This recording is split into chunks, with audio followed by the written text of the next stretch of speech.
Est-ce que ça coûte de l'argent? Si oui, ça coûte combien? Est-ce qu'il y a des autorisations à demander? Est-ce qu'on risque pas de se faire rattraper par un label ou une maison de disques si jamais ça marche? Si ton idée c'est de faire une reprise, reste extrêmement attentif à ce qui va suivre dans cette vidéo. Bonjour à tous, bienvenue dans cette vidéo. Je m'appelle Tariq, je suis producteur, éditeur et artiste à succès, plusieurs fois certifié disque d'or et de platine.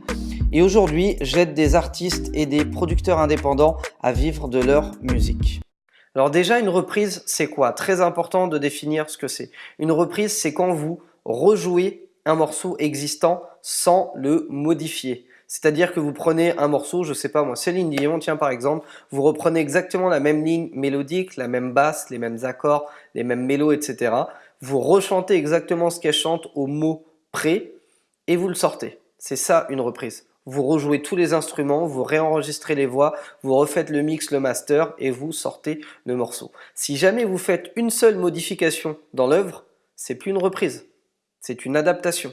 Et là, il y a une autorisation à demander. Sur une reprise, il faut savoir que vous avez le droit de reprendre n'importe quel morceau qui a été apporté au répertoire de la SACEM sans demander la moindre autorisation. Je répète, vous pouvez aller sur le répertoire SACEM, donc sur sacem.fr, répertoire des œuvres. Vous prenez n'importe quelle œuvre apportée au répertoire de la SACEM, vous avez le droit de rejouer de A à Z le morceau et de le sortir. Vous n'avez aucune autorisation à demander à aucun ayant droit. Ce qui peut faire peur en soi, parce que si demain vous sortez un morceau et qui marche, n'importe qui peut le reprendre. C'est le jeu. Maintenant, si jamais vous apportez la moindre modification à l'œuvre, si jamais vous rajoutez une note, que vous modifiez un mot dans les paroles, etc., ou que vous modifiez la ligne mélodique du morceau, vous serez obligé de faire une demande d'autorisation, sous peine de vous faire allumer, de vous manger un procès, etc., etc. Bref, vous n'avez pas envie d'en arriver là. Donc ça, c'est le premier point à retenir. Il n'y a pas d'autorisation à demander pour une reprise si l'œuvre a été apportée au répertoire de la SACEM. Je dis SACEM ou équivalent, si jamais ça a été déposé à la SOCAN au Canada par exemple et qu'il y a un accord de réciprocité, et c'est le cas avec la SACEM, ça marche de la même manière. Deuxième question, est-ce qu'on peut vendre ce morceau? Vous avez fait une reprise, vous avez tout fait, enregistré les instruments, enregistré les voix, mixé, masterisé, etc. Vous avez fait un beau cover. Est-ce que vous avez le droit de le mettre en vente? Absolument. Absolument. Si jamais vous sortez le projet en physique, donc sur un album, une compile, etc., il y aura ce qu'on appelle des droits mécaniques à payer. Donc on ne va pas rentrer dans le détail, mais en gros, d'ailleurs on en parle dans la série de vidéos, les 5 sources de revenus dans la musique.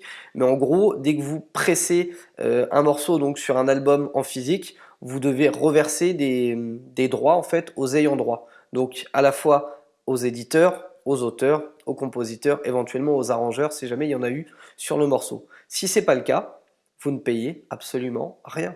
Donc vous aurez simplement à faire une demande de numéro ISRC, à faire une distrib digitale, à le mettre en vente, et c'est parti. Et si ça vous rapporte 1 million d'euros, et ben alléluia, ça vous rapporte 1 million d'euros, vous n'aurez rien à reverser à personne. Maintenant, le truc ultra contraignant, dans le cas d'une reprise, c'est que vous bossez pour les autres.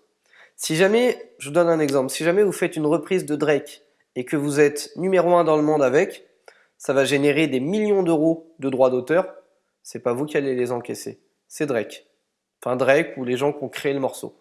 En revanche, vous allez encaisser des droits de production puisque vous allez être producteur du morceau. Donc vous allez toucher ce qu'on appelle des droits voisins, vous allez toucher des recettes sur les ventes, etc. etc. Donc c'est pas forcément un mauvais calcul, c'est pour ça qu'il y a énormément de labels et de maisons de disques qui font des reprises régulièrement. C'est que c'est pas un mauvais calcul, ça dépend de l'impact que le morceau va avoir. Maintenant, là où un morceau qui tourne moyennement, vous aurez rapporté peut-être un peu en droit de prod, un peu en vente digitale, un petit peu en droit d'auteur, un petit peu en édition, là vous allez devoir vous asseoir sur toute la partie droit d'auteur et édition. Donc c'est à vous de réfléchir, mais en gros pour résumer, rien ne vous empêche de faire une reprise sur un morceau qui a été apporté au répertoire de la SACEM, rien ne vous oblige à faire des demandes d'autorisation en autant que vous ne modifiez pas l'œuvre, et vous n'avez rien à payer à personne tant que vous ne faites pas de reproduction mécanique à partir de cette œuvre. Faites des reprises, c'est pas forcément un mauvais plan. Si jamais cette vidéo vous a plu, je vous invite à me lâcher un gros like sous la vidéo, à la partager un max autour de vous. Abonnez-vous à la chaîne YouTube Producteur à succès, c'est extrêmement important pour moi. C'est ce qui va faire que YouTube va relayer mon contenu au plus de monde possible, qui va le suggérer à plus d'artistes et qui va fédérer un petit peu le message que j'essaye de transmettre à travers toutes ces vidéos. Et comme une fois n'est pas coutume, si vous voulez aller plus loin, je vous laisse 2-3 liens sous la vidéo vers des contenus hyper intéressants et totalement gratuits.